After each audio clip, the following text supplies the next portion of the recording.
लिया, सारा कुछ कर लिया, वो मिल नहीं रही। ये खाक जीवन है, कहाँ रह रहा हूं मैं। ऐसे करते करते एक मंदिर के अंदर एक पंडित जी भगवान शिव का पुजारी था, मैं वहां चला गया। उसको अपना दुख रोया, दयालु था ब्राह्मण, मुझे सीने से लगाया और कहा, बेटा यहाँ तो ऐसे ही कहर गिरते हैं, आप भक्ति कर लो, स्वर्ग में चले जाओगे, वहां दुख नहीं है। ब्राह्मण को ज्ञान स्वर्ग तक का ही था। और कहा, बेटा तू दीक्षा ले, अब गुरु बनाए बगैर मोक्ष नहीं होता। अब काकभूषण बता रहा है कि मेरे इतने पाप थे, पापी के पिछले जन्म जन्म के कभी भक्ति शुरू नहीं करी थी। मेरे अंदर भक्ति प्रवेश करने में 6 महीने लग गए, लगातार संत के साथ रहने में। अब 6 महीने तक मैं मंदिर में रहा, रोज उनकी कथा सुनता, वचन सुनता, पर नाम लेने की इच्छा कभी मैंने व्यक्त नहीं की। गुरुजी कहते, महात्मा जी के बेटा दीक्षा ले ले।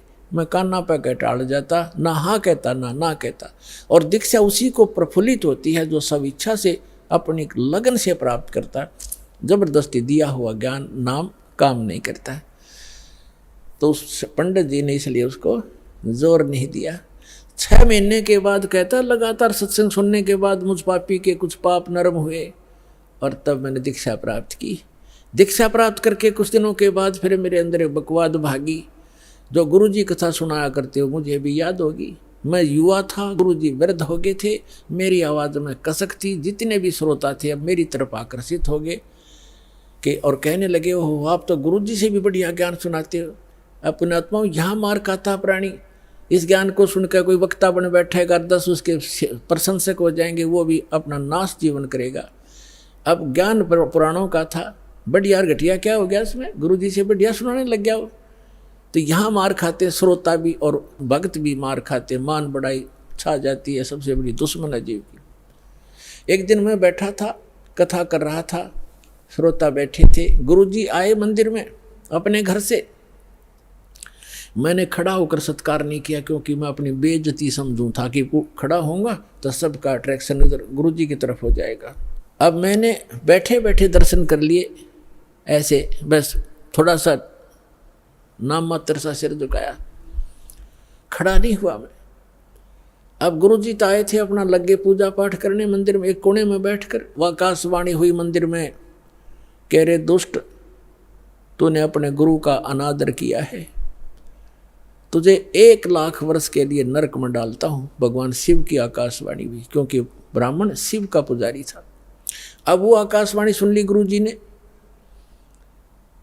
उसने कहा, अरे बेटा भूषण, उसका नाम कुछ और था उसमें, बेटा भगवान क्यों नाराज हो गया तेरे से। गुरुजी ने नहीं ध्यान दिया कि इसने मेरा आदर किया या अनादर किया। संत के विषय में एक वाणी कही है गरीबदास साहिब जी ने कि आदर अनादर करो क्यों ना कोई, मम संत शरण जगत जान छोई। अब संत ये नहीं देखते आदर अनादर को, लेकिन शिष्य को हानि घनी हो जाती है जो आदर नहीं करता, नियमित नहीं रहता। तो उस गुरु ने पूछा, बेटा क्या गलती करती, भगवान आपसे क्यों रुष्ट हो गए। अक्षमा याचना कर, दयालु है भगवान, माफ कर देंगे तेरे को। और खुद भी अर्ज की, हे भगवान बच्चा है आपका, गलती होगी, बालक है, अक्षमा करो। तब उसने आकाशवाणी की फिर दोबारा भगवान शिव ने, जब ये निकम्मा व्यक्ति अपने गुरु का आदर नहीं करता तो मेरा क्या आदर करेगा। गुरु एक रिहर्सल करनी होती है गुरु जी को भगवान की तरह मानकर, क्योंकि हम जैसा व्यवहार गुरु जी के यहाँ कर रहे हैं तो परमात्मा इस रूप में आपको वहाँ ऊपर जा कर के आपकी परीक्षा लेगा। एक स्थान है मानसरोवर पर, तो वहाँ जो जैसा भाव आपका यहाँ वैसा वहाँ होगा, जैसे सोपन में होता है। तो वहाँ से वापस आने के बाद फिर आप बहुत युगों तक वहाँ नहीं जा पाओगे। इसलिए एट प्रेजेंट आपने गुरु जी के साथ ऐसा व्यवहार करना चाहिए, ऐसा बोलना चाहिए जैसे हम भगवान से कर रहे हो। तो इस प्रकार ना करने से तब उसने कहा कि इसने आपका अनादर किया, आपका नहीं मेरा अनादर किया, इसको 1 लाख वर्ष तक नरक में डालूंगा।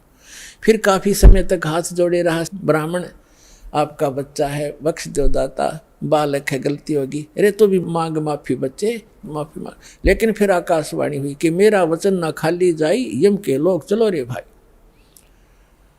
अब काकभूषण कहता है कि मेरी मृत्यु होगी, मैं नरक में डाल दिया गया 1 लाख वर्ष तक। लेकिन